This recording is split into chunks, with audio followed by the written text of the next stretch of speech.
Penn State's Rec Hall, where gymnasts walk in as competitors and many walk out champions. Rec Hall's been the gold standard for gymnastics for decades, and tonight, two outstanding teams go head-to-head. On the men's side, Ohio State and the Nittany Lions in the top 4. In the top 20, Ohio State and the Nittany Lions. And these fans are ready, and so are we. We can't bring it to you, and it's coming up next.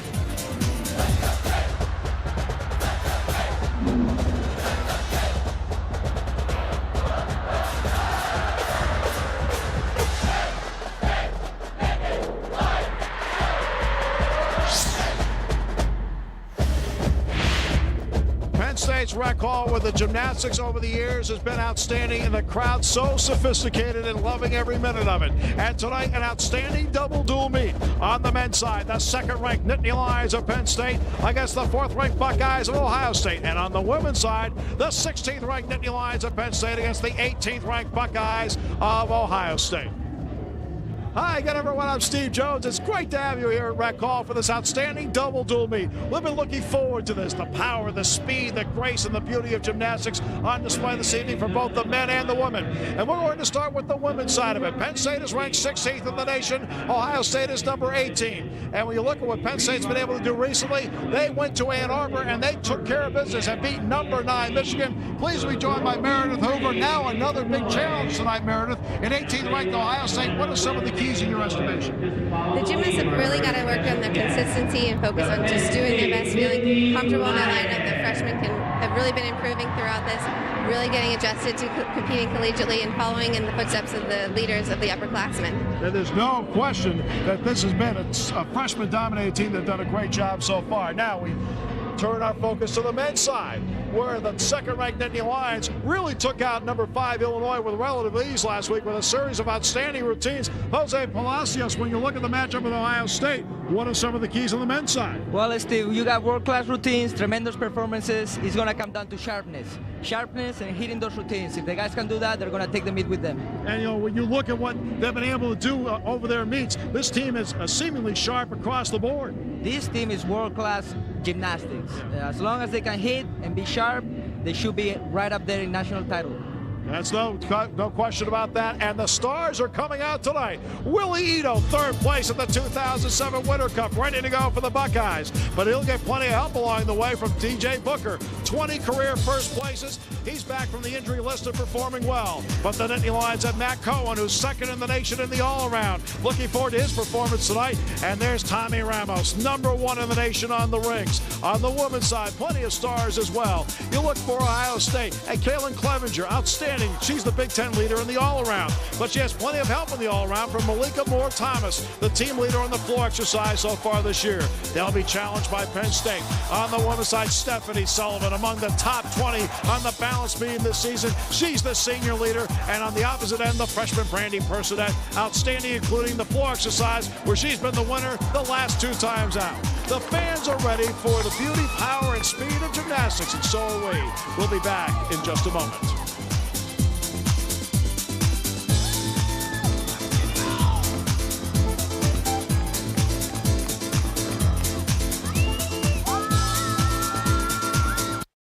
And there you see the setup for the double duel meet here in Rec Hall. Now, they've been setting it up on the men's side exactly the way it's going to be set up for the NCAAs, but they can't do that here tonight because of the double duel. Jose Palacios, we are going to start on the floor exercise. So what will the judges be looking for? Well, they're basically looking for a minimum of 10 skills. You want to do 10 skills. If there are minimum C value, you will start from a 9.5. If those skills move up to D's, E's, and F's, and that's the level of skill, you will get extra points to total a number of maximum 10 points.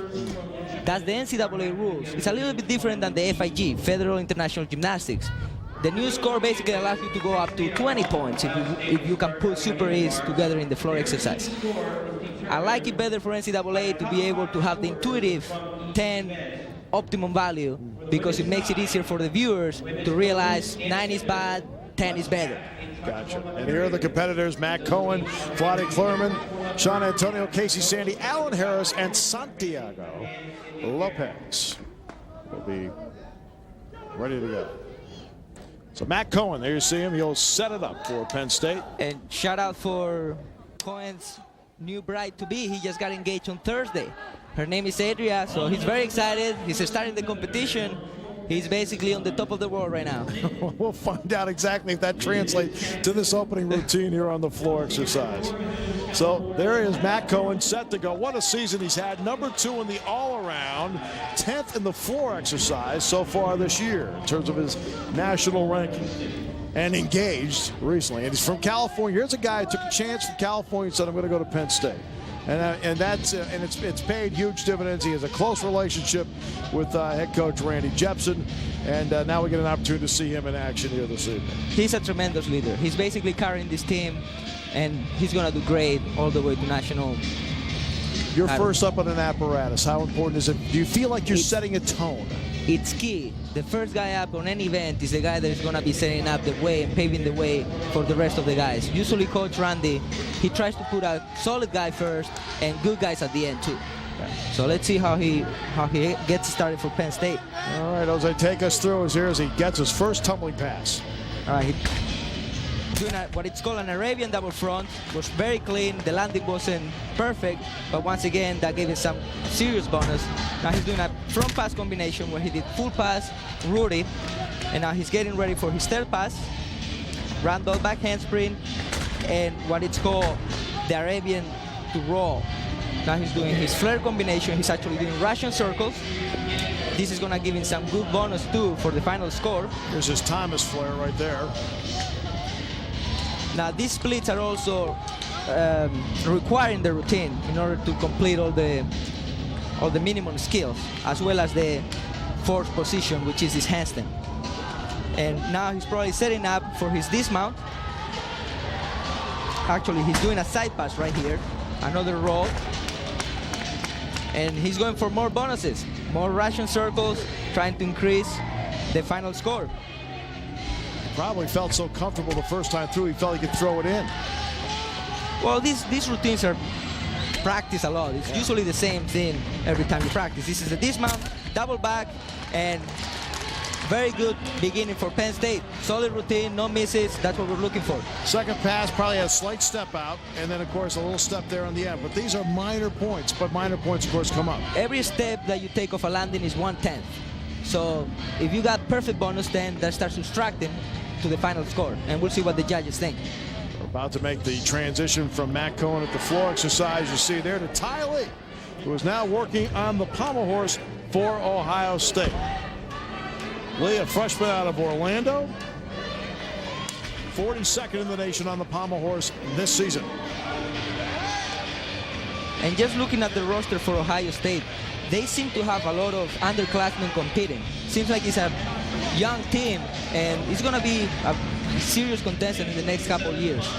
This is a team that comes in ranked 4th now. Remember, when they get to nationals, it'll be the top 6 that move on. Here's Tyler. So he's doing some work on the pommel. These are a lot. Every time you do a circle on one pommel, it basically gives you an extra 10. Now he's doing what is called a major. He's traveling back and forward on the pommel horse. Every time he does that, he also gets bonuses.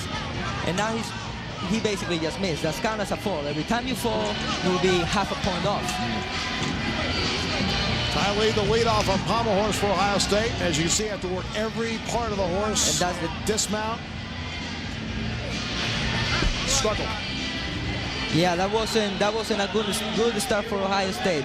They are gonna count a 4 right there, and hopefully the next 5 guys will bring it up. So to the floor exercises, we work our way back. Vladdy Klerman. That's a double front, counts as a C. This guy is extremely good at the flare movements, and we'll probably see them in a second. Second pass, Rudy, full.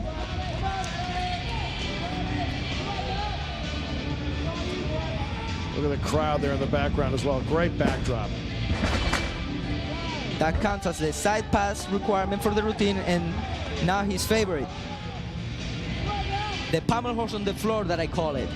Russian circles, flares, to handstand, back down, more flares, pivot, and back again, up and down. That's a lot of bonus right there. And not only that, Jose, the speed. And not only the speed, also the strength that it requires. You're basically holding your whole body in one hand as you're turning vertically. I have several friends that have done that, but not intentionally.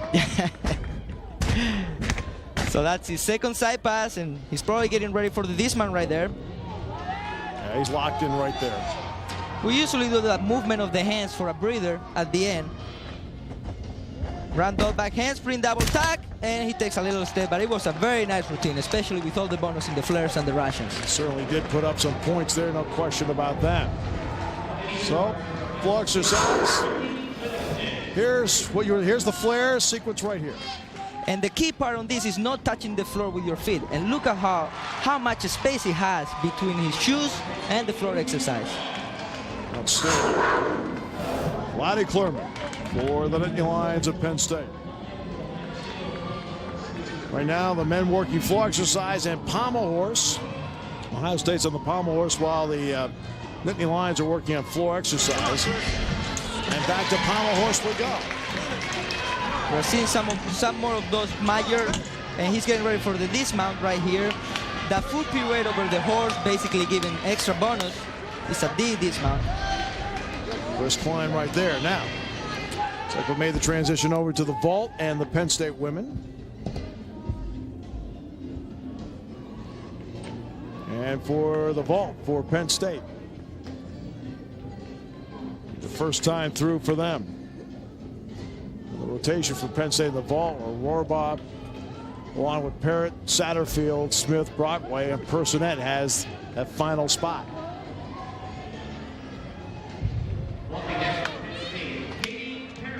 Katie Parrott now in the vault for the Nittany Lions.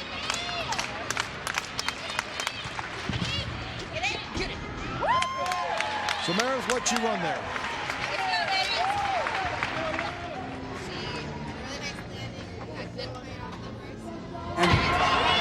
I got it all over me now. Yeah, I didn't. Steve Shepard right there. You heard the background there. So, stay with the vault here, and after Katie Parrott's going to be Satterfield for Penn State. Stretch it back. Aslan Satterfield, a junior out of Boalsburg. She will be next for Penn State. How much of this part's the mental part right here, Meredith? Yeah, Aslan's done a great job for the team coming back from a broken hand injury just a few weeks ago. And she trains vault and floor, and she does a really great job for us. All right, she had a little bit of a big hop at the end there, but really strong, tight legs on her vault. Really quick. She's a very explosive gymnast, and you can see that through her vault. Outstanding. What are some of the keys to a good vault? I think really getting a good steady run to start it off, getting quick off the board and transitioning all that power from your run into the horse, staying tight through your whole body so that you can flip quickly and tightly, get a lot of distance, and be ready for the landing. Expect to land tight and stick that landing. Ah, yes, the landing, the landing, the landing. We'll be talking about the landing all night long because that is the last impression the judges get. Especially in NCAA, you get an extra 10th for the stick landing on the dismount. So that's extra incentive for the gymnast to do a good landing at the end of the routine. And for those of us who have been to the NCAAs in this building before, you know that at that level, you need the 10th. You do need the 10th. I remember 2000, we won by 1/10. The whole title, 1/10. Rosie Smith here, Meredith. Yeah, Rosie's a freshman. She has a really nice Yurchenko layout half. A little bit of a step there. Penn State just needs to work on the landings. Hopefully these last three girls will be able to stick. She does a very nice job staying straight through the whole thing. Great body, great form on her body.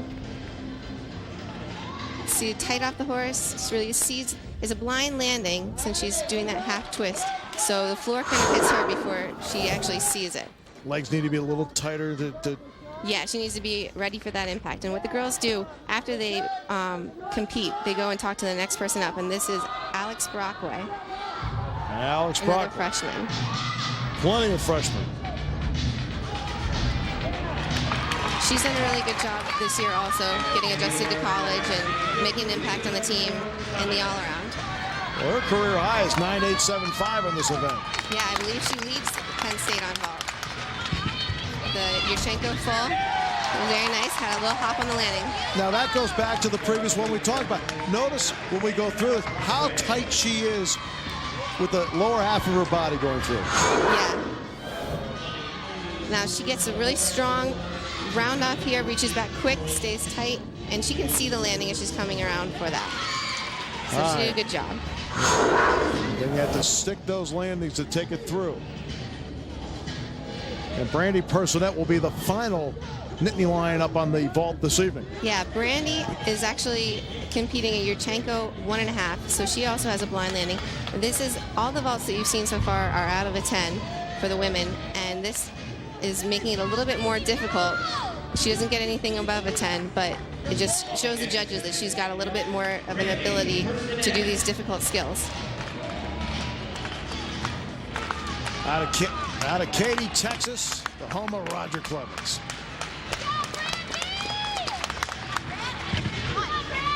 Very nice. She had a lot of height on that vault. Took a little bit of a step, but she did really good through the whole thing. They love it. Plenty of high fives there. Let's see how it came about. Here she is, getting back to the horse quickly. Really a lot of height on that. Legs are really strong together through the whole twist. Well, Penn State has plenty of history and tradition when it comes to women's gymnastics. National championships as a team, 2 of them national champions, and it's something that the gymnasts themselves are very well aware of. We have come a long way since the beginning of Penn State women's gymnastics. We are a lot more competitive. There's been a lot of great people that have gone through the program, and a lot of us on the team look up to them, and the ones that set records and have awards named after them. A lot of the traditions we have now are from, generations past. I love all the tradition that comes not only with just the gymnastics team, but with the school in general. Like, there's a lot of tradition behind it, which is really a great thing to be a part of. All right, so plenty of tradition. Casey Sandy right there on the floor exercise, Jose. Seems like he's doing his side pass right now. Probably getting ready for the dismount. Yep, you can tell by those moves that he's trying to rest, trying to get ready to stick that dismount.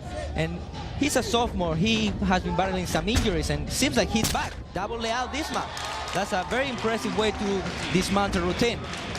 40th in the nation on that apparatus. As we'll find out later, he's ranked higher in several others. Yes, he is, and he's going to be a very serious all-arounder when NCAA comes around. I was spoken with Brandy, and he told me he's trying to rest him. So whenever NCAA comes, he's going to be ready.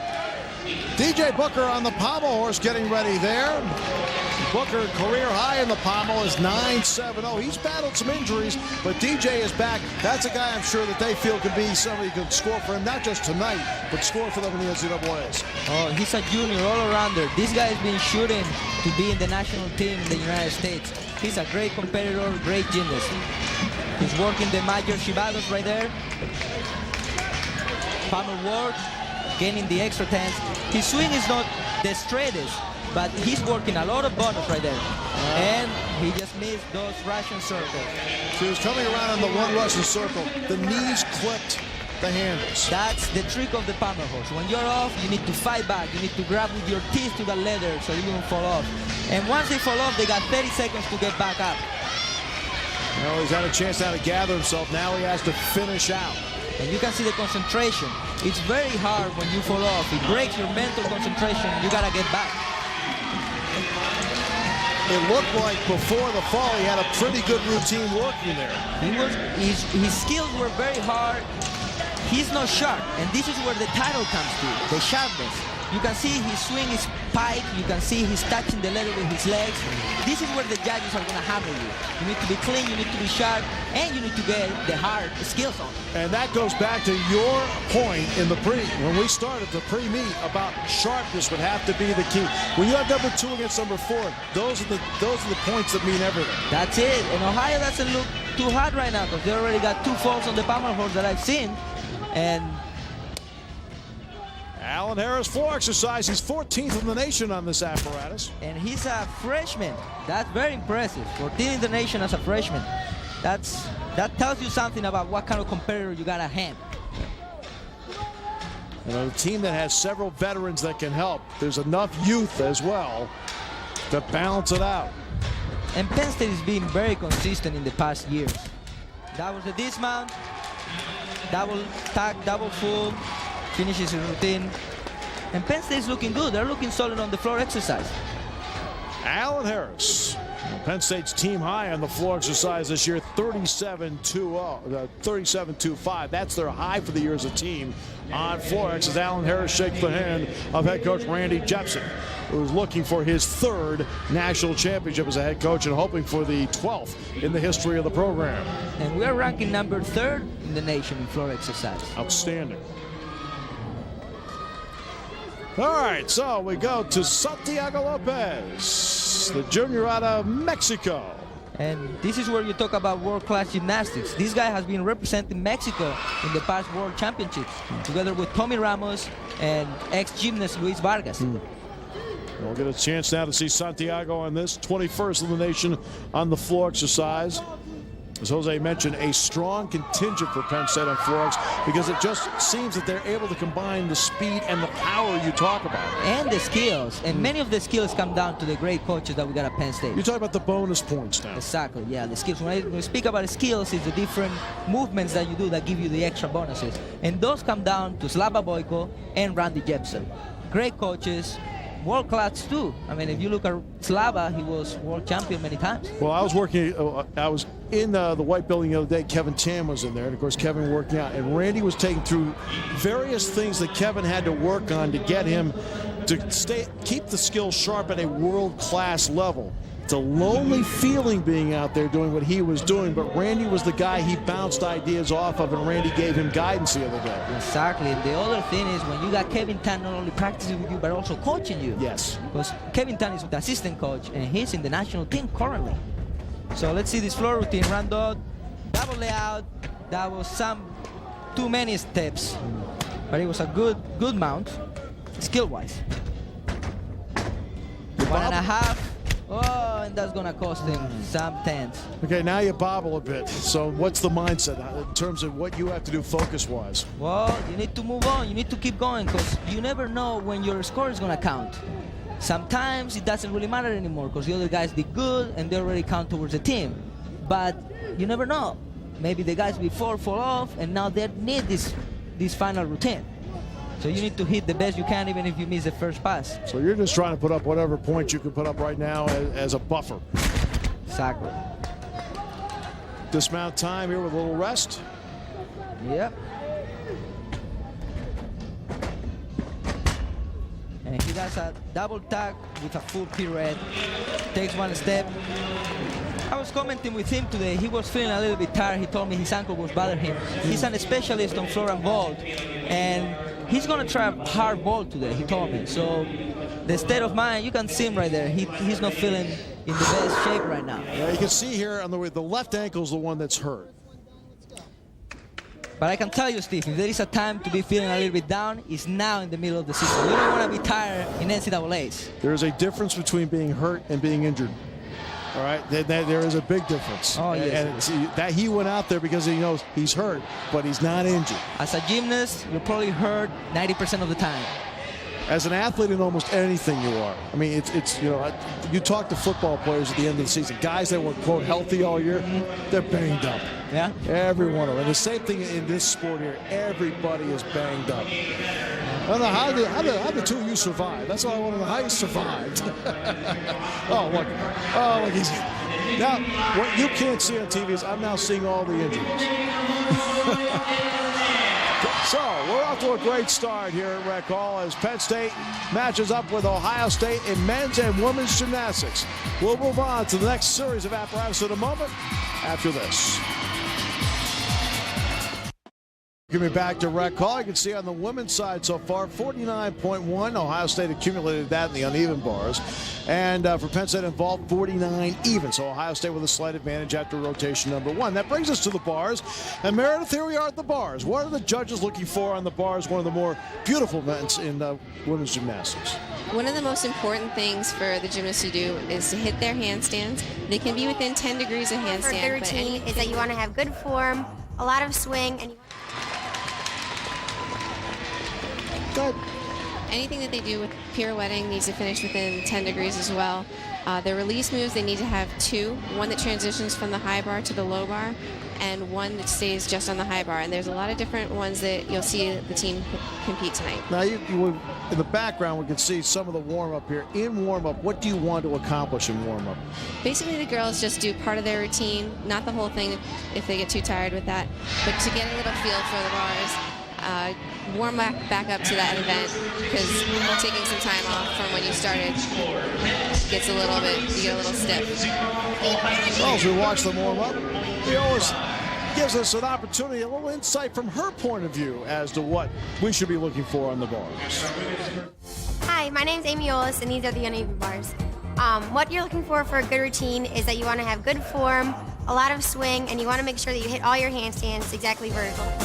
Some of the requirements that we have are that you have to have a major release move, a lot of pirouetting, so that's, turns in your handstands, and you have to have a transition from the low to the high bar.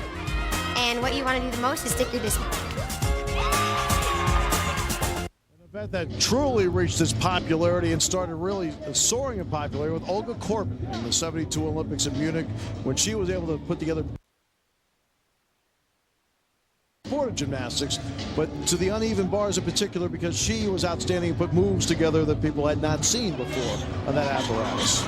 Yeah, and the skills that people have not seen before, that they were not competed. If a gymnast is the first person to do that and compete nationally successfully, that skill is named after them. And we have one, you'll see tonight, Katie Parrott has a skill named after her. And here's Lindsey Borkin. She's a junior. All right, we're going to go to the pommel horse first. Now, Jose on the pommel horse, Penn State is outstanding on this event, a difference maker. Oh, we're ranking #1 in the nation with 35.9 points. We see senior Justin Miklos doing the Russians right now, getting back into the horse, and he's going to work the scissors. These scissors are also a requirement in order to obtain the maximum score possible. He's getting ready for his dismount. Major, Russian circles, and he's fighting for the D dismount, and he did get it. He followed the way through, grabbed to the leather, and he didn't fall. That's what we're looking for. Now we go to the bars. Lindsey Borkin on the bars for Penn State coming up in just a few moments. As we make the transition, there she is, right there. Let's take this through, Meredith, see how she does. Lindsey has a lot of unique skills in this routine. Now the gymnasts are allowed to put their feet on the bar just once. So she does it right there. A lot of the girls will be mounting over the bar. Now there's her transition to the low bar, back up to the high bar. That's called a Laumann. She's a nice in-bar Ginger. That's her major release. A lot of gymnasts do that outside of the bars. It's very complicated to turn around and do it in between. Full twisting double back, good landing.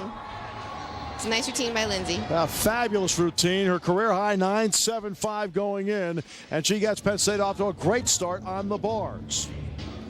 Now we move over to Derek Helsby, the junior out of Orlando, who's about to go to the pommel horse. And Derek, this season, 4th in the nation on the horse. He's become very solid, very solid. I was on Thursday in the gym watching them practice, and he was hitting routines like it was his job. And that's what you're looking for as a coach. You want to have solid guys that you can trust. They're going to go up and they're going to hit. And then on top of that, you're looking for the sharpness point that we're looking for.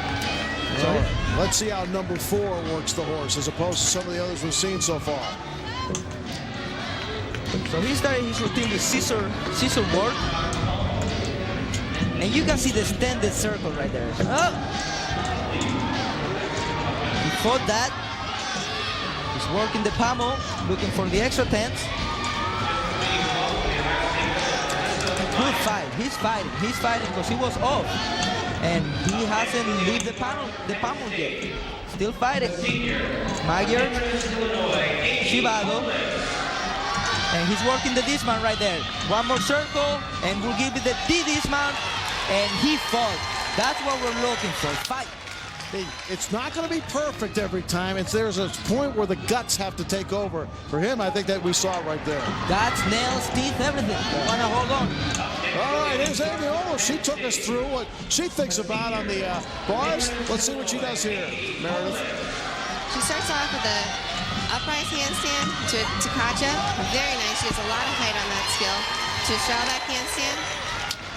Now she can take her time to take a breath here. Back to an upright handstand. Now she's going to do a giant full pirouette. She's setting up for her dismount. She's going to do a double layout. Very nice. Little step on the landing. She did a good job with that routine.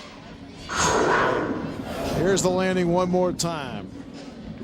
Just her chest up really strong on that double layout so she can see the ground.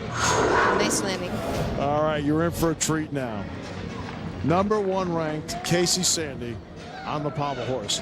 Jose, what separates him? Well, you're going to see the circles are going to be bigger circles, flatter circles. The legs are going to be straight all the time. And obviously the skills are going to be a step beyond what the other guys are doing. You're going to see much more work on the pommels. You're going to see many more magas civados, which are the troubles on top of the leather. And this is the world-class gymnastics I was talking about in the beginning. Well, here it is. Let's find out if the word sharpness comes into play. So you can see his circles are more tranquil. He's slower. His circles are bigger.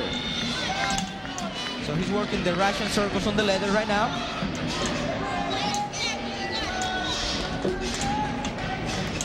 Scissors. And you can see that his gymnastics flow. That's what the judges are looking for. Flow. You don't want to be banging the horse. You don't want to be basically showing that it's hard. You want to show that it's easy. And that's what he just did. He went up, easy, straight, sharp. Tremendous. Well, Casey Sandy with a strong routine there. I think he wanted a little more in his dismount there, but I was from scissors. Circles again. It was so smooth. Well, Casey Sandy certainly one of the best in the nation, #1 rank coming in, and we had an opportunity to ask him about his ability to work on the pommel horse and what's important to him on the pommel horse. The pommel horse, I mean, it takes a lot of strength, and if you're off by a little bit, you have to fight your way back on, and a lot of people fall in that event, so if you can do that good, you feel good about yourself. Well, he just put on a strong exhibition for us. You see Casey Sandy right in front of us here at the announce table, as was able to put together another strong score for Penn State. One obviously that you build on. Pommel horse has just been a big event for Penn State all year, and now Vladdy Klerman is going to be up next for the Nittany Lions, and Vladdy, no slouch at #5 in the nation on the pommel. And I was talking to him. He told me that once he's done with Penn State and his degree, he's going to keep practicing. He's going to basically trying for the national team. And that's a lot of bonus right there. Scissor to handstand. And another one. This requires a lot of strength and a lot of skill. At the Nationals, this will be an apparatus Penn State will count on to separate themselves. And once again, you can see how his swing is smooth. He's not really that piked, and that counts towards the final judging score. He's traveling back and forward on the leather, Russian circles, and he's getting back in because his strength is definitely the scissors, as we've seen. Very solid gymnast. He's a junior from Florida, and perfect dismount sticks. That's going to be some serious bonus right there. On the money, Vladdy Klerman getting the job done. The crowd loves it, and justifiably so. All right, Carissa Perkle, we go back to the bars. Her career high, Meredith, is 9.8 on this event. She's going to start out with a jump over the bar mount. And she has a lot of bonus in this routine in her pirouette combinations. She was right into a blind change here, really nice tight legs, into a Healy. She's going to push out now and go into her Ginger, her major release move.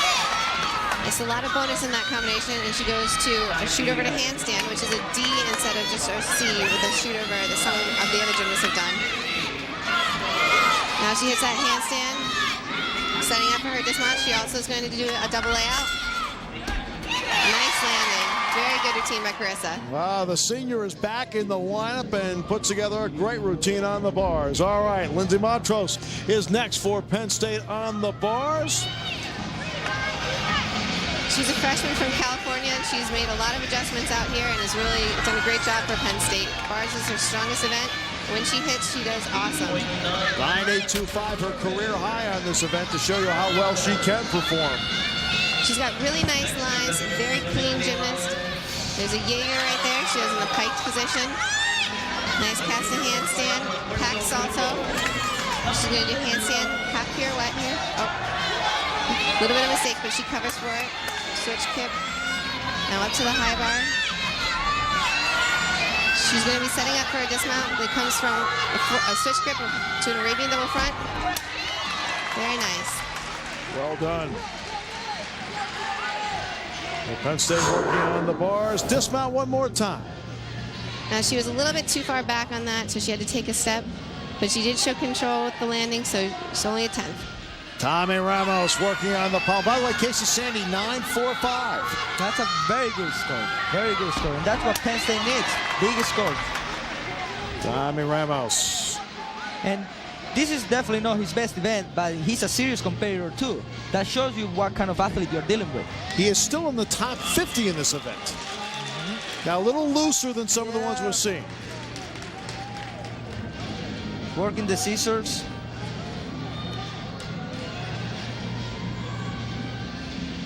See, and if you compare the circle with Casey's circle, you can see that his circle is somewhat piked and turned to the side. It's not as straight as it was with Casey, and this is what the judges are looking for, and that's the difference in the scoring. Tommy with a solid dismount, though. And you can tell that he's not too happy with his routine. Right. Now there's Matt Cohen right there. Going off to a good start in the all-around after the floor exercise. And Matt will now work here on the pommel horse. And again, you look at Matt Cohen, if there's an apparatus that he's not as comfortable on it, it probably is this one right here. Yeah, his body's built for the rings. He's a ringman. He's strong. He has short arms. That's his skill. When you got short arms, you are not as lacking the pommel horse, because now you gotta go over those pommels. With short arms, it's definitely harder. Look at the season he's had. Big Ten Gymnast of the Week, number 3 in the rings, as Jose just mentioned. Second nationally in the all-around, because he just builds up solid points across the board. And as the team captain, a true leader on this team. Others look to him.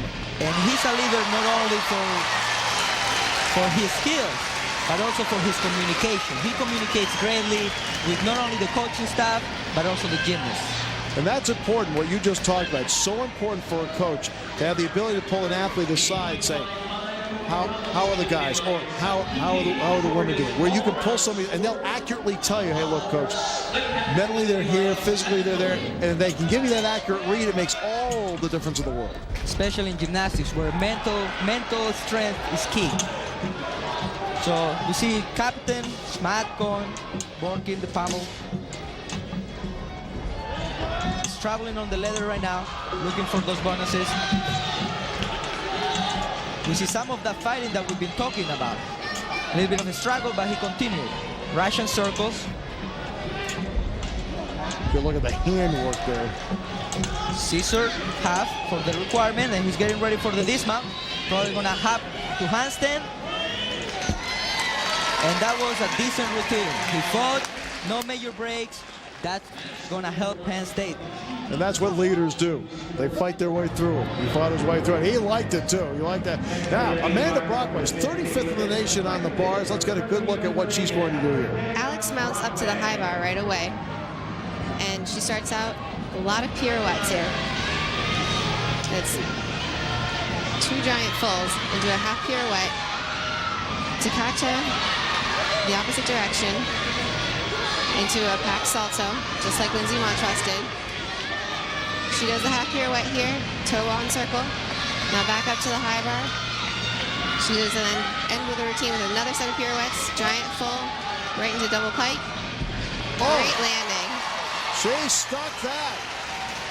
Alexandra Brockway, the freshman, nailed it. And that keeps the team going. When you do that, the team likes it. Nice. How about this one, Meredith? Good double pike. She pulled in a little bit, so she was close to the bar, but it didn't show in her landing, and she did a great job. Alexandra Brockway, an outstanding routine for her. And a big help to Penn State on the bars. Katie Parrott's next. Katie's just a sophomore for Penn State, and she's done a really great job. She's the only one in her class. And this is the L grip. She goes right into her skill, the parrot right there, all the way to it. Straddle that handstand, toe shoot to the high bar. She does 3 release moves in a row right there. Now she's setting up for a dismount. She has a really nice double layout. Stop, good job. Another outstanding one. Penn. Well, they're on a roll right here. She comes over the bar really quickly, sees the landing. Great end of the routine. And the rotation for Penn State. And oh boy, how much do you feed off that previous competitor when they do something special? It's wonderful. It just gets the energy of the team going so much, and you carry that in, and now they just need to relax and focus that energy on beam and being calm. Each team is through 2 rotations here at Rec Hall. Penn State and Ohio State, 4 outstanding teams competing. We'll return with more after this. Ah, yes, the crowd loving it here. A little Wilder Gymnastics crowd there in row number 1. But when we look at the history of Penn State Gymnastics, 11 national championships. Ah, yes, and don't think the gymnasts don't realize how many they've won. We have first place in NCAA titles right now in the country. We have 11 NCAA titles, and it's always been a great tradition of gymnastics. We have more individual titles than any other team, so you sort of have that support behind you, and it really helps you to push on to excellence both in the gym and out of the gym, because you have so many people that have gone before you that have done it well. It takes a lot of strength, and all it takes is just a lot of work in the gym to like get your body ready. Just train every single day. So the 2 of you have been there. You've been in the white building, working. So Meredith, for you, the Ann Carrs, now Jessica Bastardi, and all the others that have been here before you, 2 national team championships and so forth. Do you feel that kind of tradition when you're working every day?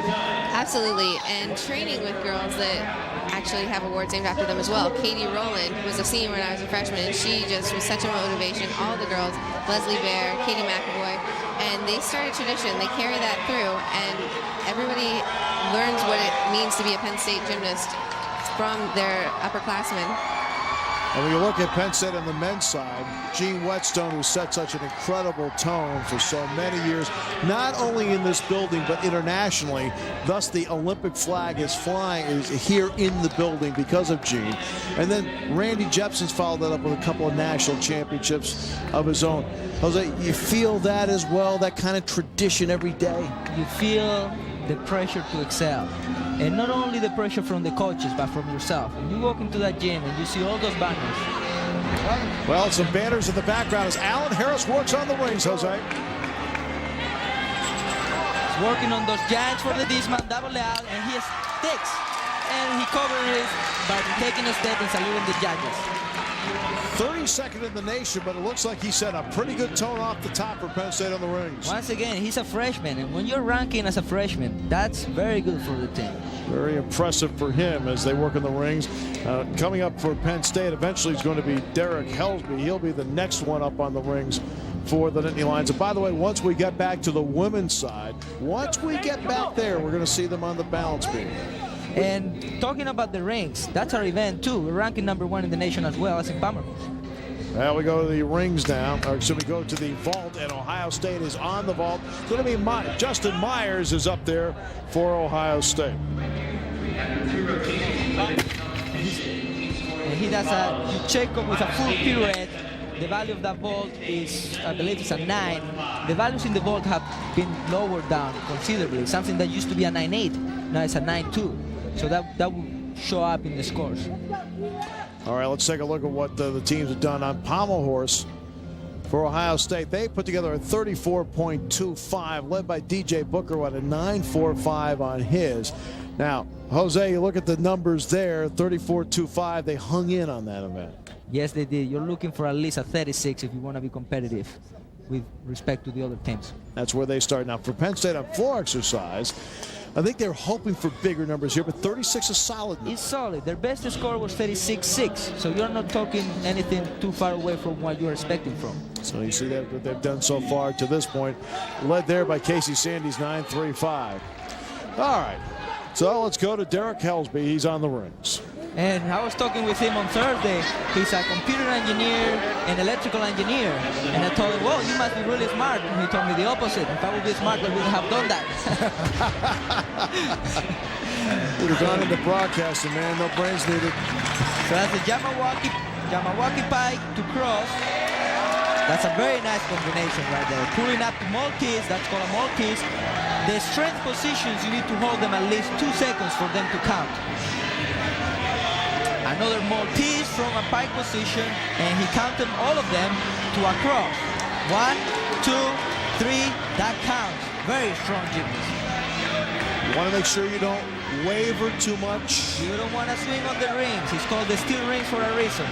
He's going to handstand, getting ready for the swing movements. Giant to handstand is a requirement. And he's getting ready for the dismount.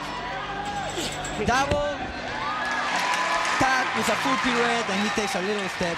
Very nice routine. All right, let's see Derek again. He really took it through nicely, and an opportunity to see one more time here as Derek was able to go through his routine. We're looking at the dismount, and he does a full turn with a double tack. Landing wasn't what he was looking for, but it was a solid routine. All right, of course, more scores to pour through. It's one thing as we go through routines, we have to recap scores as they finish a respective apparatus. And let's say right now in the still rings, on the floor exercise for Ohio State, 36.85 for Ohio State on the floor exercise. So a good solid score there of 36.85, which by the way is their season high for the Buckeyes. Very good. And for the Nittany Lions on Pommel Horse, you expect them to score well. And on the Pommel Horse, where Penn State's high this year is 36.75, they come up with a 35.95. And that's better than the average they got right now as ranking #1. So it's a decent score for the Pommel Horse. Pommel Horse is probably the hardest event to score. So, you see Casey Sandy right there, set to go. Sophomore, he had an injury on his arm his freshman year, so he couldn't compete most of the season. But apparently he's back. Look at that strength. Well, we talk about it being #1 on the Pommel Horse. He's 14th on the rings. Back to cross. And he didn't hold that too long. We'll see if the judges counted it or not in the final score.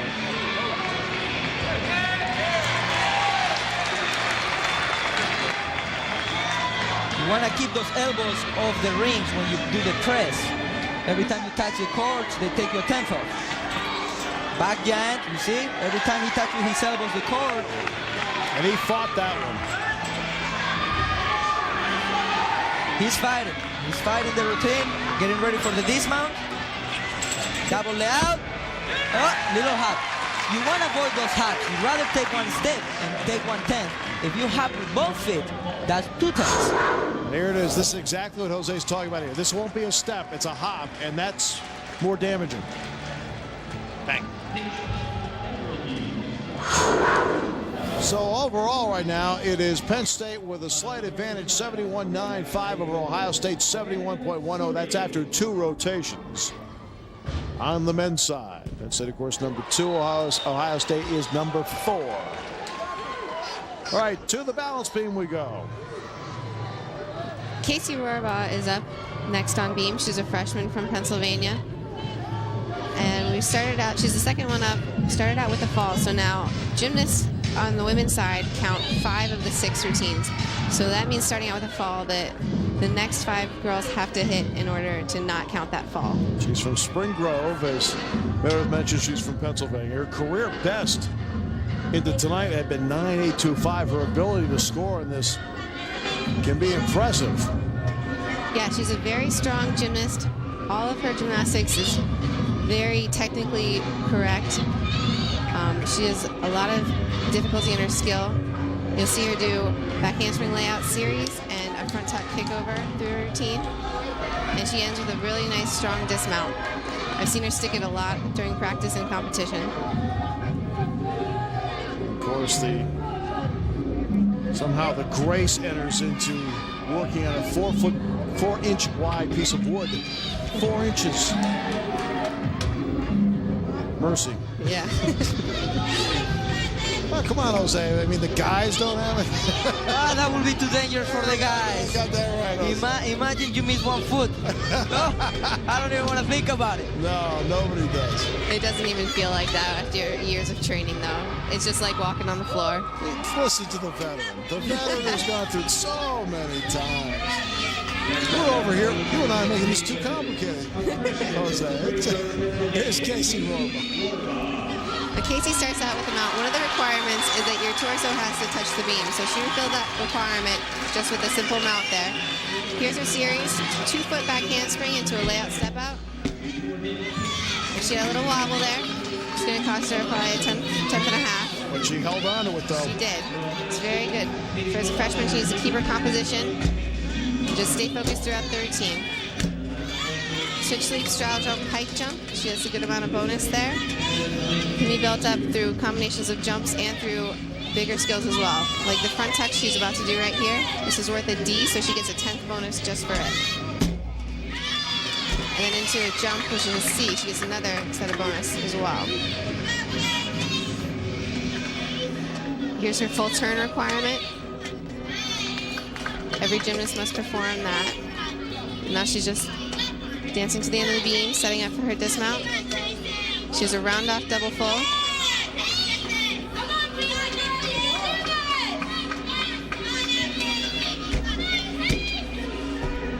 Very nice. Well done, nice dismount. Now in just a few moments we're going to see Matt Cohen on the rings. He's number 2 in the nation in the all-around, and here's our opportunity to meet one of the best, Matt Cohen. I'm from the West Coast, so part of it was, did I want to do something new or stay at home? I decided I wanted something new. Randy and I get along really well, both on a personal level and on a gymnastics level. I'm naturally built physically for the rings. You know, it's easier for stocky, stronger guys to do the rings. I'm not so much of a finesse gymnast. Once you kind of get on the rings, you're not letting go until the very end, and it's all strength. And in competitions, you always feel stronger because you're just a little bit nervous. To the still rings we go, and Matt Cohen. He's talking about finesse. Those dismounts I saw, they were pretty fine to me. He stuck those landings. Let's see how he does in this routine.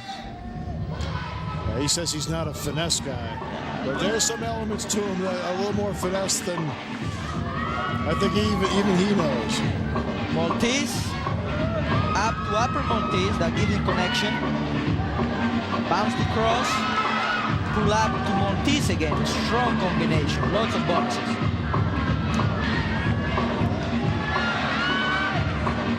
That's what we call a planche. Look at how straight his handstands are. That's what the judges are looking for. That's called a Yamawaki 2L. Not only that, he holds his positions well. He did hold. He got some swing there. That's not good. But he's going to compensate right now before the dismount. And he sticks. That's what you're looking for. Nice sticks. On the money. Now, how about as Cohen's crew enjoys it, they're about to enjoy the nation's best. Tommy Ramos. Ranking number 1 in the nation from Puerto Rico. They actually ranked number 15th in the past Worlds as a team for Puerto Rico. Look at that mount. Cross to inverted cross. That's unbelievable. That's tremendous strength. World-class routine. To another inverted cross.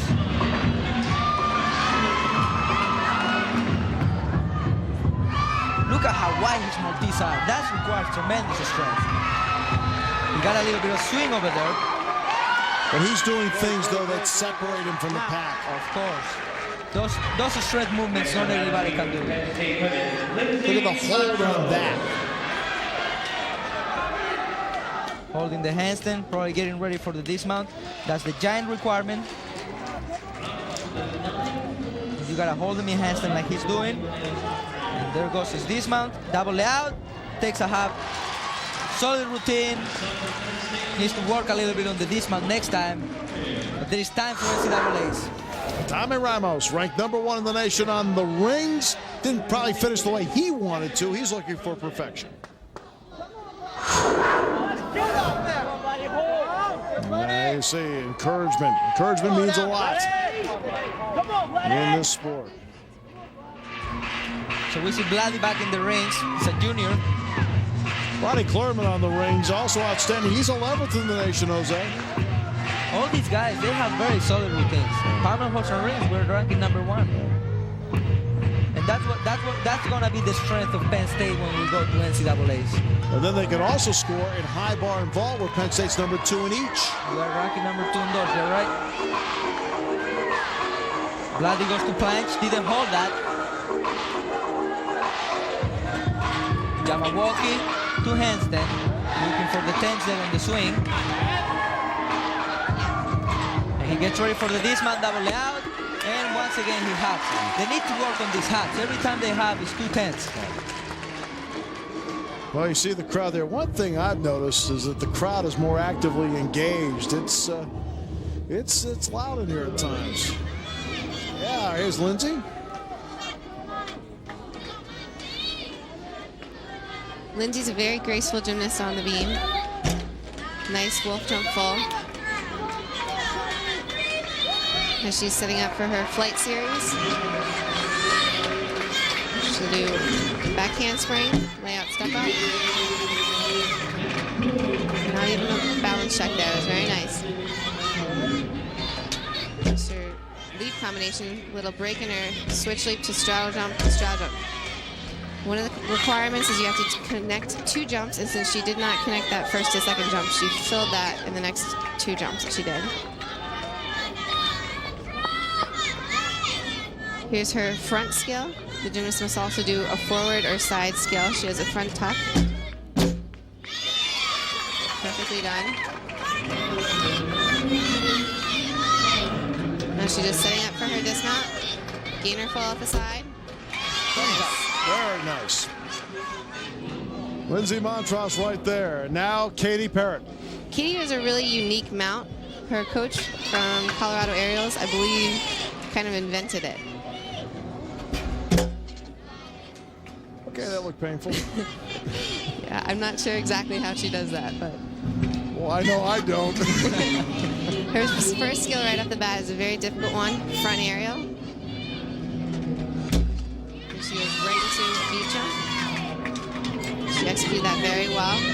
Now here's her flight series. She's going to be doing back handspring, layout step out. Very nice. Katie's looking solid so far. Here's her jump combination. She's a ring jump to a beat jump. That ring jump, she actually takes her eyes off the beam, which is what gives it a lot of difficulty, and it's worth a lot with bonus. There's another jump combination to build up that bonus. Straddle jump, split jump. All she has left is the dismount here. That was a pretty perfect routine. That will score. Yes, it was. The way I see it, Steve, this is the pommel horse of the girls. Yeah. Yeah. The beam is the pommel horse of the girls. They need to fight, they need to stay on, and it's tough. It's a very mentally challenging event. And once you're done with this event, you go right into floor, which is the most exciting one where you get to perform and have a lot of fun with the dance, right? The dance. Hey, those are the separators. Those two right there, those are the horse, beam, separators. And Alexandra Brockway tells us the keys to working on the beam. Hi, I'm Alexandra Brockway, and I'm here to describe to you the beam. It's 4 inches wide, and it's kind of a scary event, but it's really fun. The girls have certain difficulty levels in their beam routine, and the beam routine is choreographed according to the gymnast's talent level, and it helps highlight a bunch of the skills that they can do. The dismount has to be a C level dismount to not lower the score of the girls' beam routine.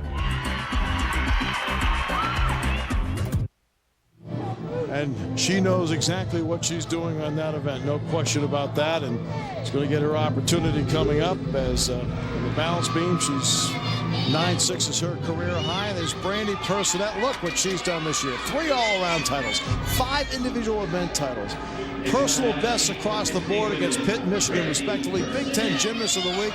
She can be nominated for that almost every week. And she has made a big difference, Meredith. She definitely has. She's shown a lot of great leadership qualities as a freshman. And she's starting off simple amount, getting her down on the beam requirement. Into her jump. Tuck full and a quarter. She She's ranked 20th in the nation on the beam. She has a very unique series. 3 parts. Back handspring, 1 arm back handspring, layout, step out. Slight wobble there. Hung on. But that goes back to what Jose was talking about before. You got to fight your way through. She just did that. And because 2 arms is too easy, they do it with 1 arm. She just did a nice straddle jump combination. So remember, she recovered from an Achilles tendon tear. That's amazing. Yeah. To come back from that. Amazing to do this. There's a nice popa. It's worth an E. And round off. Full half dismount. They are hitting dismounts, Meredith. They are. Penn State has always been very good at that, especially the women. So sticking to dismounts, they work it a lot, and they do a good job when they compete. Yeah, it's the last thing the judges see, so it's what you want to leave them with an impression. Well, Matt Cohen normally leaves everyone with a very good impression, and now he's over at the vault. Matt's 10th in the nation on the vault. Another strong event for him. I don't know what he told me he was going to compete today. Probably the double full. Start value of a 9.2. It used to be a 9.8. That tells you how much they call it swinging around. Yeah. Something that was almost 10, now it's barely a 9. So now, is it going to get to the point you have to fly around the building? Yeah, soon they're going to tell us. Fly around, we'll give you some tents. It's getting very dangerous, in my opinion. So, and the girls' side does not have the differences. Girls, their routines start out of a 9.5 on every event but vault, and they only need to get 5/10 bonus. More logical. Yes. That's more logical, it seems, across the board. They still are changing some of the values of the skills. Skills that used to be D's have gotten devalued to a C, which means you do have to do harder skills in order to get the bonus, but you don't have to do quite as much as the men. And he did the handspring Rudy. It wasn't too clean, but he made it around. Probably get a decent score. It looks like his wrist's a little sore on the wrist at the end. And you see how his arms were bent when he hit the horse. You're not looking for that because basically you're losing all the impact. You want your arms to be fully straight so you can push off. Well, what do you look for in the vault? Tell us what you look for, Jose, in the vault. Yeah, the form, the finesse, the sharpness. That's what the judges look for. Everything it's about big movements, sharp position. Well, let's go back to the beam, and what a truly special gymnast. Stephanie Sullivan, a true leader, a senior. She definitely is a great leader. Last year during the meet against Pittsburgh, I hurt my ankle right before balance beam, and she stepped in as the anchor position and hit a solid routine. I think she went 9.875 and just pulled the team together. We ended up having one of our highest scores of the season that meet, and she's carried that on through this season. She was ranked 24th in the nation. Nice handspring layout. She's very graceful. She's got beautiful lines. All of her leaps, that switch side right there, goes above 180 degrees. She does cat leap into a front aerial. Very good. Steph does a great job of staying focused in her routines, really blocking out the distractions of the crowd, and executing every skill. Here's her jump combination. Switch leap. Straddle jump into a split quarter. She gets some bonus there. Now she just has to set up for her dismount. Perfect. Great that job. Was tremendous. And as I said earlier, they needed 5 girls to hit, and the next 5 girls did.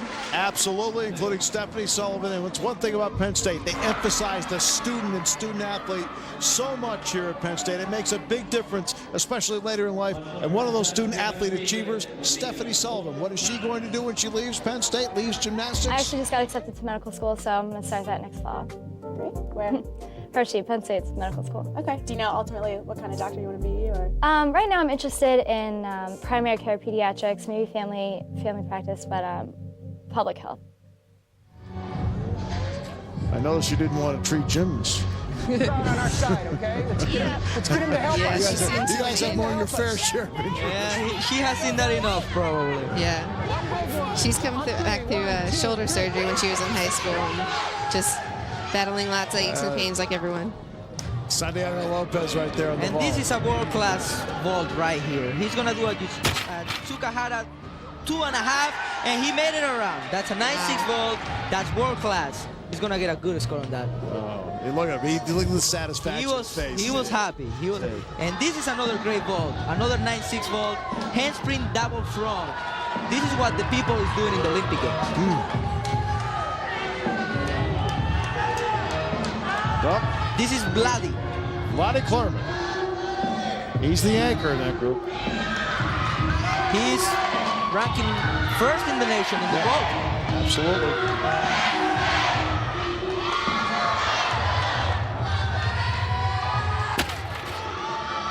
Oh, and he missed it. It's a tough vault. It's very tough to land. He went for it, missed it. Sometimes it's a gamble. When you got it. Well, let's watch it now. Where does he lose it? Seems like he wasn't running powerful enough to the ball. He should have sit up a little bit higher in the release of the ball. But, hey, that's what it takes. You got to go for the biggest scores. You got to risk it. Otherwise, you don't win. Exactly, and that's what he went for there. You see, just he knows. And sometimes when you see the end, people will say, well, look, he didn't finish well. It's the run-up sometimes that causes the finish. Yes, it is. It's usually action-reaction. When you don't do the action first, reaction is usually you end up on your butt. But it's okay. It's middle season. Gymnastics, you're looking to win the title. Ty Lee working on the rings for the Buckeyes. He's a freshman. What I was coming to you, Steve. Ohio State has a very young team. Lots of freshmen, lots of sophomores competing. And that was a solid routine by Ty Lee right there. And no surprise there because he's done well on the rings for Ohio State all season. 5th in the nation, by the way, is Ty Lee on the rings. As you look at Miles Avery, the head coach of the Buckeyes. Also, Olympic class coach who was actually coaching the national team for a while. So you got a lot of experience in this gym right now. And he has the Jim Tressel look now with the sweater vest. Is it standard now? Everybody, all the coaches of Ohio State have the sweater vest, except for Thad Matta. And the gym is going crazy right now. Well, that's what happens when they start throwing towels into the crowd. You give anybody the free stuff, they love it. So here's Ohio State. We stay with them on the rings. And for the Buckeyes, looks like Perman Ibrahimi from Encino, California, will now work on the rings for Ohio State. This year, Ohio State's best score in the rings, 37.65 as a team. Penn State's best, 37.95, which is #1 in the nation, just to give you an idea what the separation can be. Nice combination. Walking back to Monkeys, bounce to cross, and he holds that well. He keeps to Monkeys again. 1, 2, that counts. Cross, holds the position very well. You went 1, 2, but if they go 1, 2, 3, how much bonus do you get for that? You don't get bonus, but that shows that you can do it. Judges like that. Judges love excess. Presses to handstand. He's losing some bonuses there because he's touching the court with his elbows. Swing to handstand again, giving tenths away. He knows how he wavered on the bottom there. Now here's the dismount. And he takes a couple of steps. So sometimes you fight for all that strength and then you give it away on the swing. Some other gymnasts are very good at the swing and they give it away on the strength. The combination, the completeness is what makes a great gymnast. Those two were just released. But it's still nice to have him here. All right, one more time. Here's the dismount. Dismount, he does a double tag with a full. He doesn't quite get the landing. The strength was great. The swinging, he needs to work on it. We're going to watch DJ Booker next for Ohio State here on the rings. And DJ, whose career high is 9.85 on this event. And that's a tremendous score. That's world-class gymnastics. You talk about Ohio State being some long and lean on this team. DJ, not long but lean. He'll be working here in the rings. He has the perfect body to work on some of the events because the height allows him to put much more movements where somebody taller couldn't do it. When you're in a double duel meeting, can you get distracted? It's a lot more easy to get distracted. There's a lot going on. Right now the girls are touching for their warm-up, so they aren't competing while the men are. And I don't know how you feel about that, but it could get distracting for me. When you got girls dancing around, it's always distracted. Jose? But the girls always try to maintain a really strong focus, not only in double duel situations, but at regular meets, just focusing on the team and everyone's performance so that they can cheer on everybody and encourage them and keep the energy going for just Penn State. So there you have it, Jose. The women are not distracted by us, but we are distracted by them. I think now we have it. Nice under inverted cross right there. Very nice position. Swing into handstand. Giant getting the requirement. He's getting ready for the dismount. And he does a double out and takes a little step. Very solid strength, very solid swinging. It's going to be a decent score.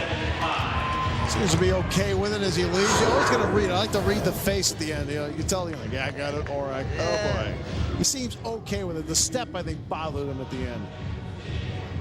And I haven't seen him miss the landings that much. He has plenty of time to see the floor. So there's DJ Booker, and now we've gone through the third rotation. 3 rotation scores we're about to give you. Let's start with Penn State on the rings and what they were able to do when they were on that particular apparatus. 37-8-0 for Penn State on the rings. And that's only 1/10.5 from the maximum score they got so far. So that was a good performance. Exactly. You see what Tommy did with his 9.675, really solid. And he's looking at a title there. If he can work on that swing and that landing, that 9.6 can become a 9.9, 9.8, and then you're in the chance to fight for the national title.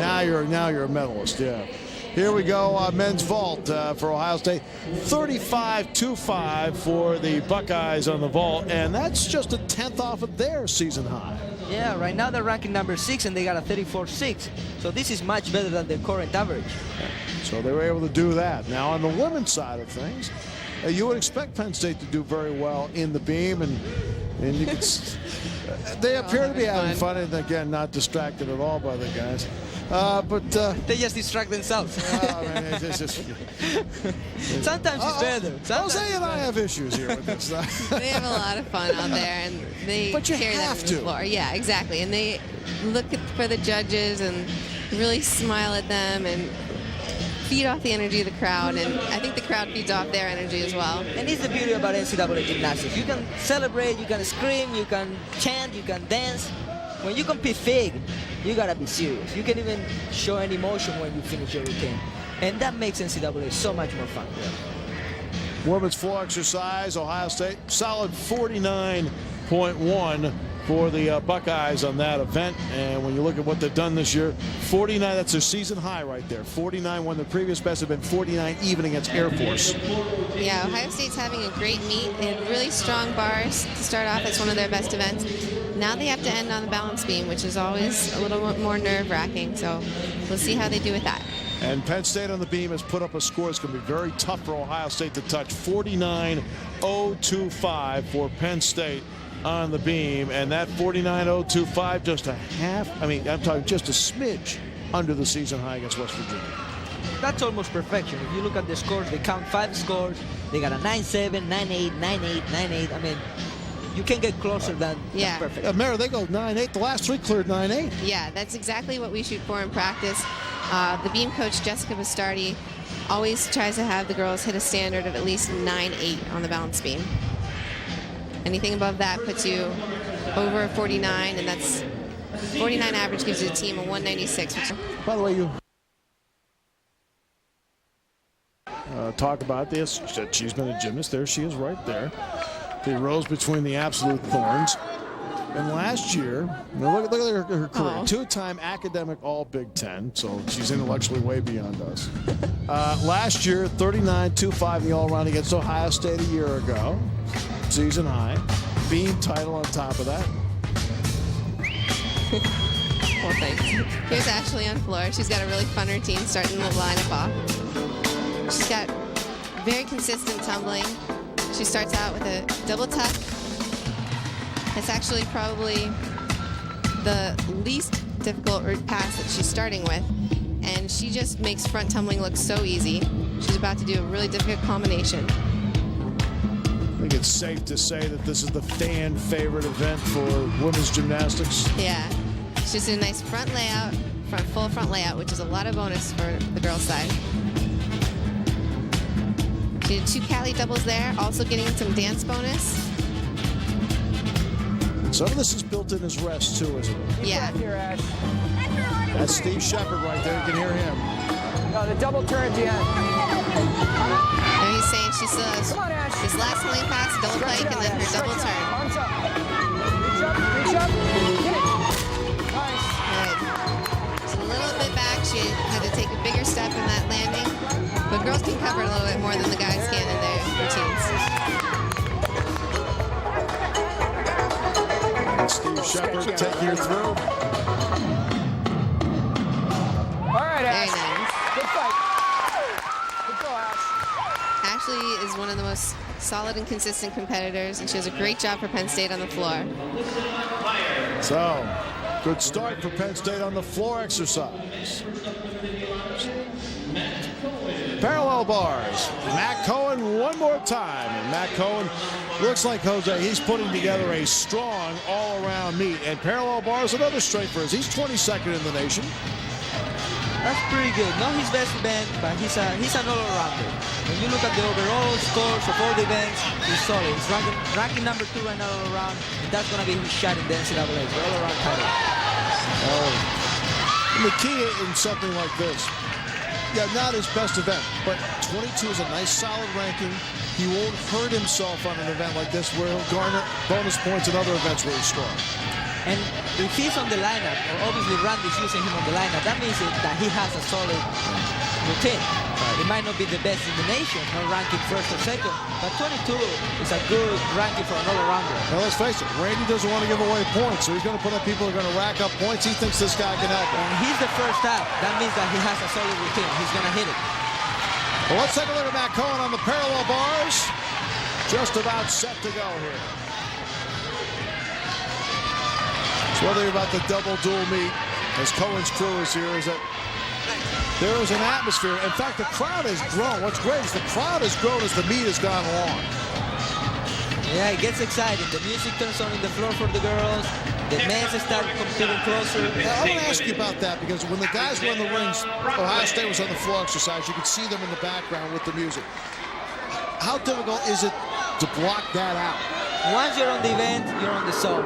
You don't know anything that's happening around you. Before you're going up, it can be distracting when you're trying to concentrate. But once you're on it, you are on the zone. There's nothing bothers you. All right, Jose, let's go through Matt Cohen on the bars. All those jumps over the bars are giving him extra 10s. Like that. Those cuts over the bars, basically looking for bonus. That's a Healy, and he missed right there. That's going to cost him. That's going to cost him a lot. Right. Healy to upper arms.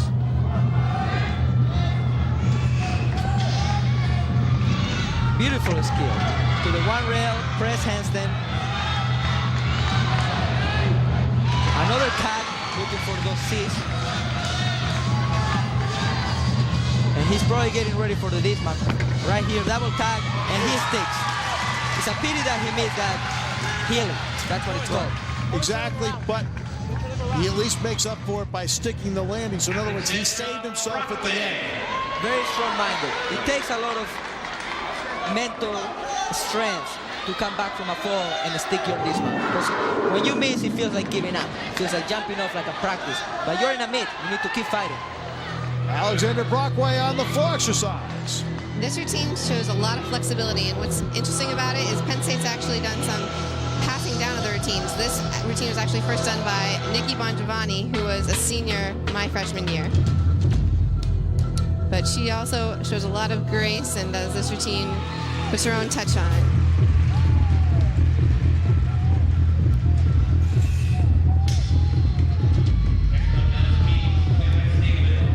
She starts out her first tumbling pass. Strong round off double double tuck, back handspring double tuck. She had a lot of height there, good landing. Setting up for the second pass. Run up back handspring double pike. Knees are a little bit tight on her landing, but she did a very good job with that. This is her jump combination. Cat leap double full, cat leap double full.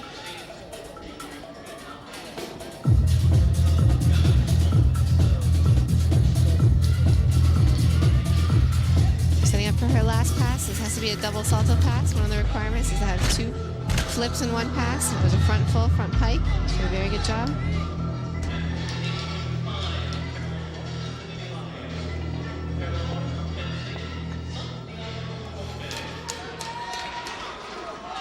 Great job by Alex. Wow, and great flexibility. So Alexander Brockway getting the job done there for Penn State on the full exercise. Here is Lopez working on the parallel bars. And Jose, what about Santiago? Santiago has a solid routine. I was seeing him practice on Thursday, and he was hitting. That's a healing right there.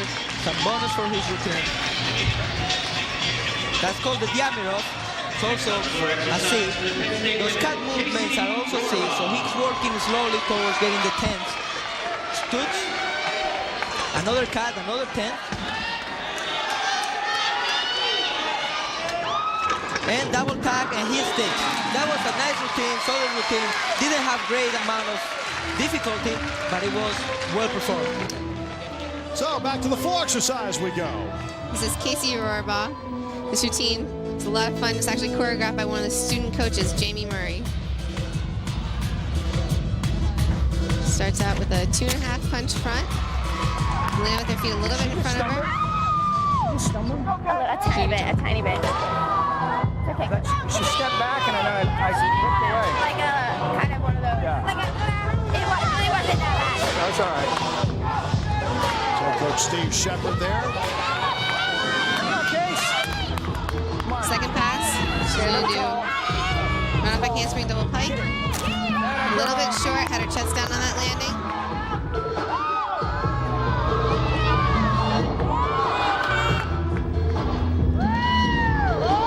Gymnasts also need to be down on the floor at one point during this routine, just like on the beam.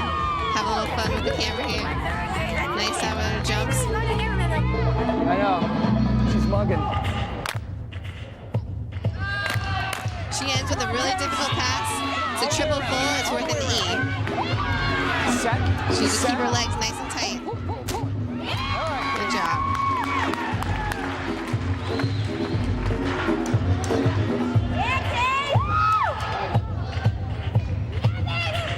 It's a great routine for Casey. It's really interesting to see when the gymnasts do their hardest pass the very last, when they're most tired. She did that really well. Casey Rohrbaugh. So we're here in Penn State's Rec Hall. There's plenty more gymnastics to come, including the finish of the women on the floor exercise. And still to come for the men. Work on the high bar as well as the parallel bars. We'll return to Rec Hall with more gymnastics after this. Penn State's Rec Hall, double dual meet gymnastics. Nittany Lions at Ohio State. Women have certainly performed well for Ohio State. Well, there's their head coach, Carrie Fagan. Carrie Hoyt Fagan was here as a gymnast up through 1998. Fought through injuries, fibula injuries, so tough to come back from. I would know in my own household from my own son who had that injury in football. And speaking of football, you notice her last name? Yes, she married Ryan Fagan of the Nittany Lion football team, and the Penn State Pride Award in '96 and '98, and doing a great job as the head coach at Ohio State. All right, let's go to Rosie Smith. Rosie starts out with a double pike, very clean. She's a solid competitor, hard worker, and just does a great job on all the events she competes. Double turn there. Girls also have a full turn requirement on the floor. Second pass. Double tuck. Very good job.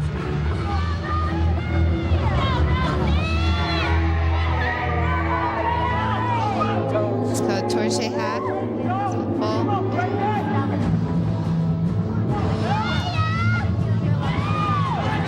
How much fun is it for you to pick out your own music?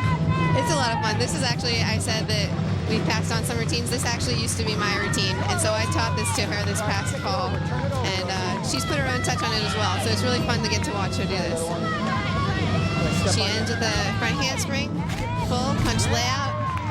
There's some difficulty and bonus in that. Very clean routine.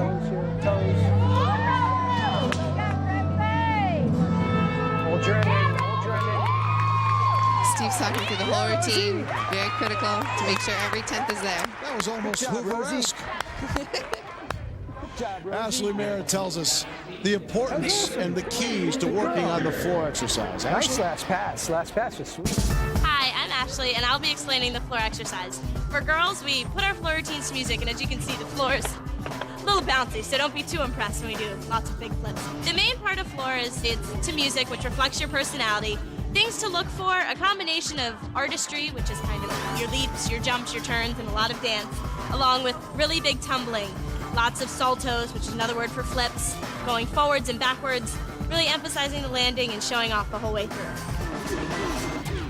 We'll go back to floor exercise. Derek Helsby's on the parallel bars, Jose.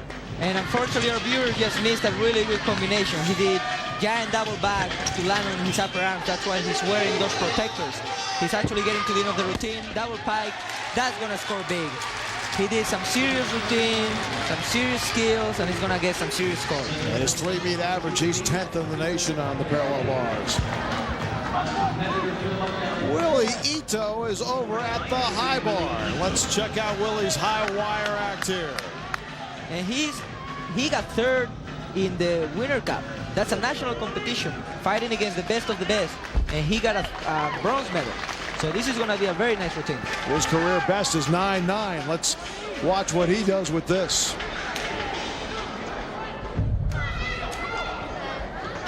Next on floor exercise. You can already see his giants are very straight, very solid.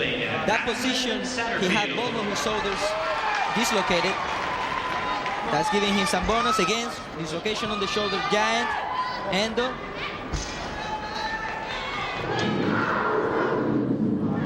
Very solid positions. Willie Ito of Ohio State. He makes it look so easy. That's why his scores are so good. Endo in a grip position. Release right here.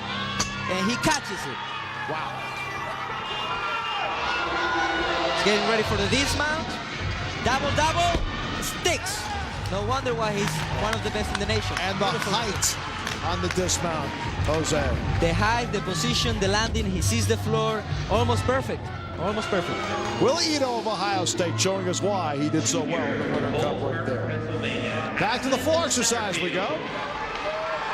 This is Aslan. She actually just celebrated her 21st birthday yesterday. And she has a lot of heart, one of the hardest workers on the team, and it's kind of ironic that she's like that because she's actually had 2 open heart surgeries, and in opting for the second one, she decided to be able to still do gymnastics to get a second and a third one when she could have been done with gymnastics with a different second surgery. Wow. So that's a lot of dedication to the team. Aslan Satterfield. Starts out with a run-up a handspring tuck full in. Very nice. That's an east kill level pass. She gets a lot of her personality into this routine. Has a lot of fun with it. Second pass, front handspring. Rudy, punch layout step out, and the Rudy's a 1.5 twisting front flip.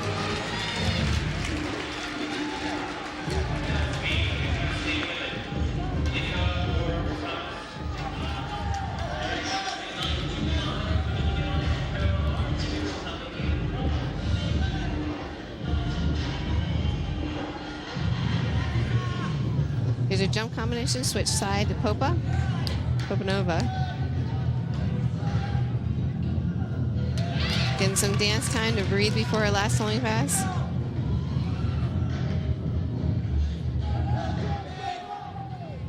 Aslan doesn't even go all the way back to the corner. A lot of girls have trouble staying in bounds, but her double tuck obviously ends very far away from that corner.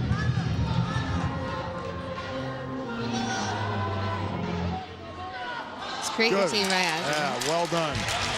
All right, Jose, Penn State has some work to do here. They've got to be able to get themselves going here on the parallel bars. You can see Aslan Satterfield, big hug right there from Steve Shepard. We're going to stick with the floor exercise. For Penn State in the floor exercise, they've been racking up some very good scores to this point.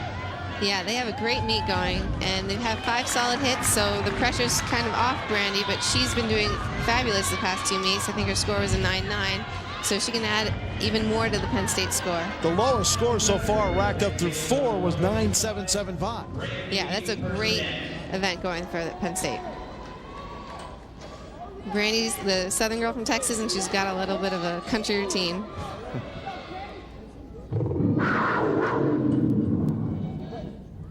A little impact at the beginning, too. Yeah.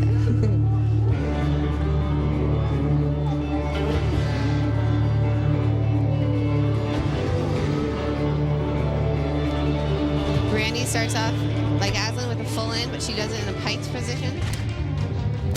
Very nice. I see the determined look in her face when she starts. Those teeth. There I go.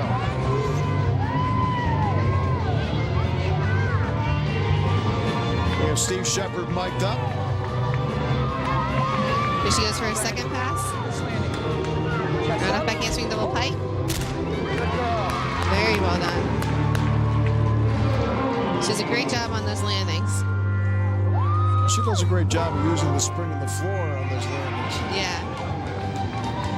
And the springs on those Achilles. Yeah. Absolutely.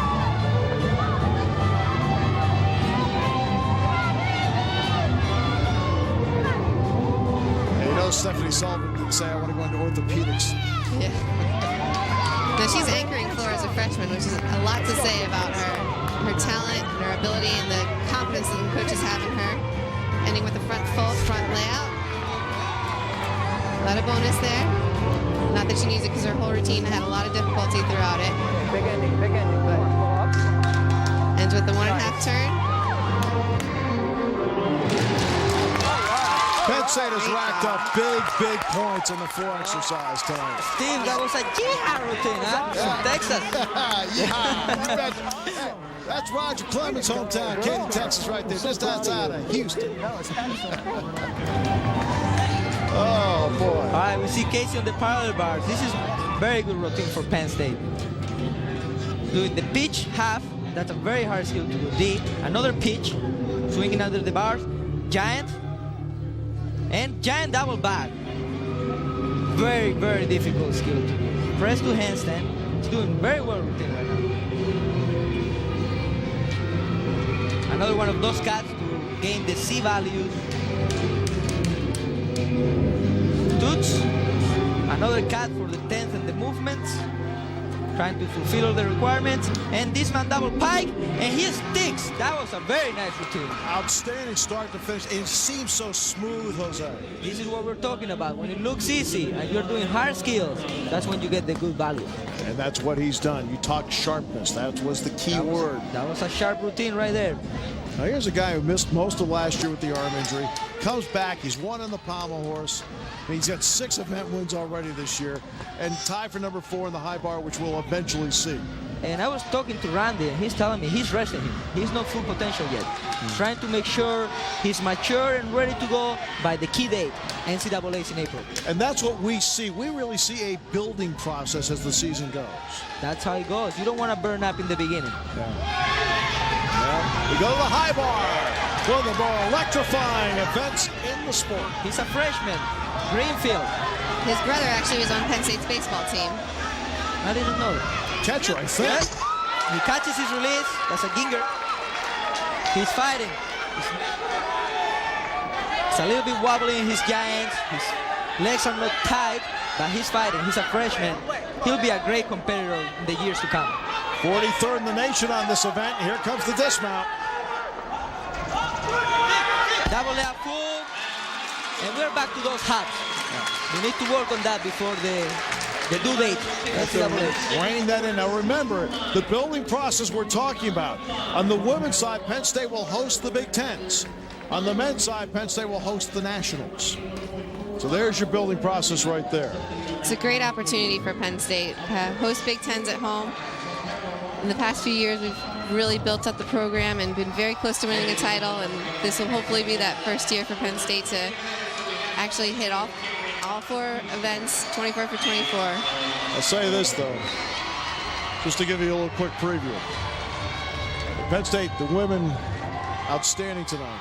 They were outstanding against Michigan. Score-wise, when it comes up, you'll see they were even better tonight. Steve, I think Steve's going to feel great when this is all said and done. I think so, too. And the great thing about competing at home in those big competitions is the push of the crowd. Yeah. You got the crowd behind you can fly. Well, and these people get it. That's what I've always loved about Rec Hall. There is a sophistication for this sport in this building. Well, up to a point.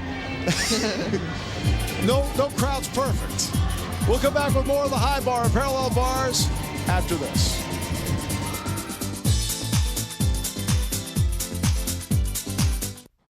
Penn State's Rec Hall, where the women have finished their competition, but we're still going to allow Meredith to talk.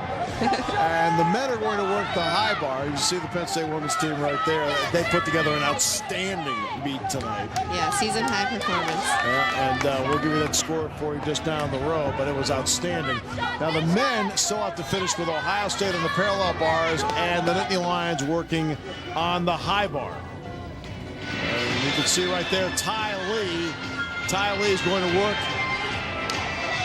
And Sean Antonio's on the high bar right there. He just fell off. He makes a Kovacs, 2 flip over the bar and then trying to catch it again.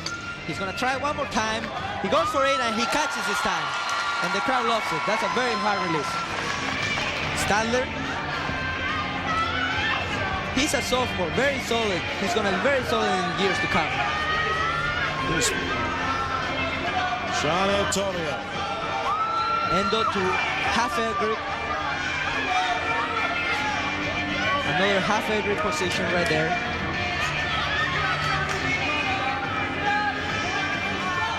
They're getting ready for the dismount. Building up the speed, here it comes. Triple back, and he lands it. That's world-class releases and dismount. He did 3 flips in the air and landed on his feet.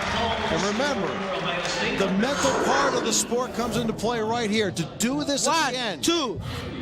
We missed the first one there, but he did 3. He did 3, but to do that at the end after he had the mistake. Yep. Impressive. Mentally strong. It was a pity he missed that release the first try. It would have been a very good score. Penn State building up a slight advantage through 5 rotations, 181.45. Ohio State 179.4. See Sean Antonio right there. Ty Lee's working right now on the parallel bars. He's 34th in the nation on this apparatus. Double pike dismount, very clean dismount. We missed the rest of the routine, but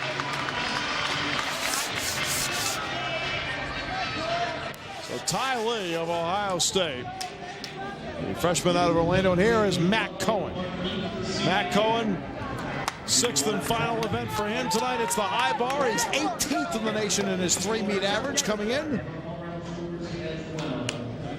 And Matt's put together a strong meet tonight across the board. He told me his goal for the season is to win NCAAs as a team, be an All-American all around, and All-American on the rings exercise. There's Matt now on the high bar, and the crowd, which is built all night long, impressive here tonight as Matt gets ready to work on the high bar.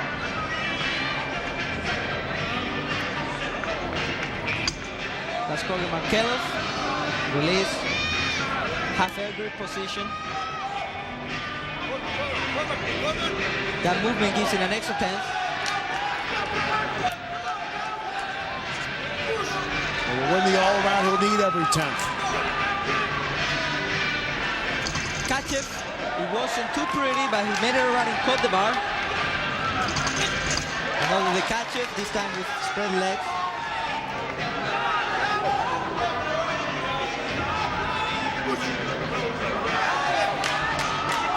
This is Matt Cohen on the high bar. Getting ready for the dismount. He dismounts forward. Double throw with a half turn. And he does a nice routine. All right, degree of difficulty releasing like that on the dismount as opposed to swinging into one. That's a somewhat easier release than the double layout, double full, or triple backs. But it still counts as a C, and it gives him what he needs to fulfill the requirements. There's Matt Cohen right there. Next up for Penn State on the high bar will be Casey Sandy.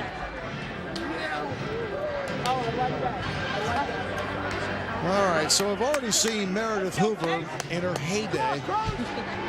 What about Jose Palacios? I'm too old to have any data. No. We have data. Look at this.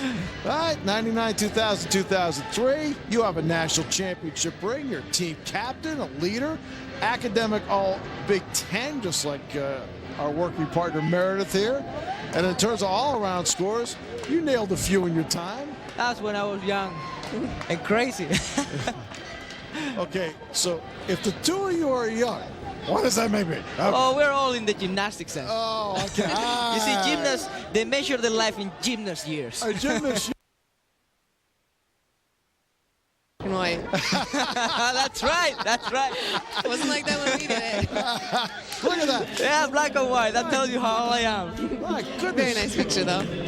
Not only that, it was a Kodak. It's just, I mean, no digital cameras for you. Here's Casey Sandy, fourth of the nation on the high bar. This could end up being something special. And you can see Slava lifting all the gymnasts.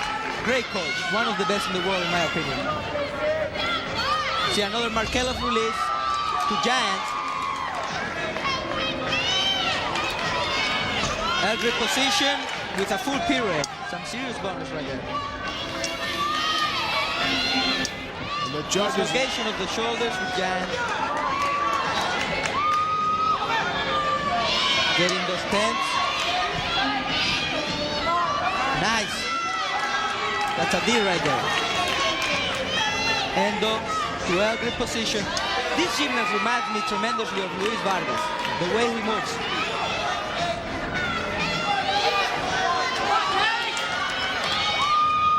Another L grip position. It's a long routine.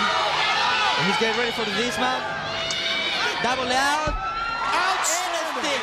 That was a beautiful routine. Beautiful routine. That may be the best we saw from anybody all night in the apparatus. That was outstanding. Very clean, very difficult movements, and sticks the dismount. Once again, we see the dismount right there. Straight position, double out, sees the floor, sticks, and he likes it. You can tell on his face. He loved it. That was just that, and he'll build from there. That was just. At this time of the year, he puts in one like that. And he's only a sophomore. Yeah. Willie Ito, who, of course, you can see has been an All-American on the high bar. Pommel is going to work now the parallel bars for Ohio State. Career high is 9.70 on this event. It used to be back in the day when I coming here for gymnastics when I went to school here, I think in the 1940s. And it was very quiet. It was like Tiger Woods on his backswing. Now, listen to the place. It's fun. It's like Happy Gilmore. I'm telling you, they're trying to make it hard. Do you like the crowd being like this? From your point of view? It's so much more fun. Yeah, I agree. That's what college is about, isn't it? I agree. I think this atmosphere is tremendous. We're seeing a very nice routine on the pivot from Nita. It's a senior. Oh my God. To one bar. That was beautiful right there. Yes. My goodness, that was great. Double pike dismount. Oh, a little bit short. Very nice routine though, other than the dismount. Well, if you're working on the parallel bars, those two individuals were featured with the wild hair tonight. That's where they're sitting. You gotta watch out for those two. See Ito right there as he finishes up, and I mean at the end lost it a bit on the dismount. The dismount didn't have enough air to see the floor for the landing, but the prior routine was very clean, lots of difficulty. He should have a decent score there. All right, Derek Helsby's next. That's what the judges look for in the horizontal bar right there. Long hand swings, the flight skills. And those L grip skills that we're talking about is when you dislocate your shoulders, and instead of grabbing the bar forward, you have your hands facing the opposite direction. Well, there's Derek Helsby. 14th in the nation on the high bar this season. The engineer. Let's see if he can engineer a nice routine. L grip position right there. C movement to L grip, which makes it a D. Another L grip. Nice. You see those L grip giants. Shoulder push. Going for the release. Kovacs, and he catches it. Fights through. And that's what we're looking for.